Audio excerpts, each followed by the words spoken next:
Generation নষ্ট হয়ে যাচ্ছে। আমি দেখেছি প্রিন্সিপাল বাবা হাত ভাঙা, কি ব্যাপার, আমার সন্তানকে আমি মাদকের টাকা দেই নাই বলে আমার হাত ভেঙে দিয়েছে, এগুলো আমরা জানি। তো এই ব্যাপারে আপনারা সবাই সহযোগিতা করবেন এবং আপনাদের সন্তানরা কে কোথায় কার সঙ্গে মিশছে এটাও আপনারা একটু খেয়াল রাখবেন।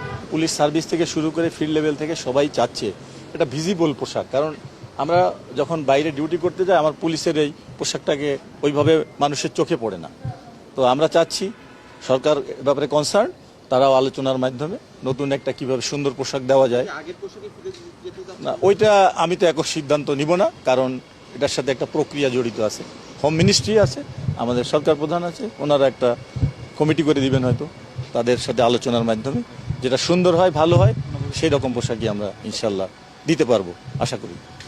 আর আমি আর একটা বিষয় অ্যাড করতে চাই, শুধু পোশাক না, আগে আমাদের পুলিশের মনের পরিবর্তন, রুহটাকে কল্পটাকে সুন্দর করতে হবে।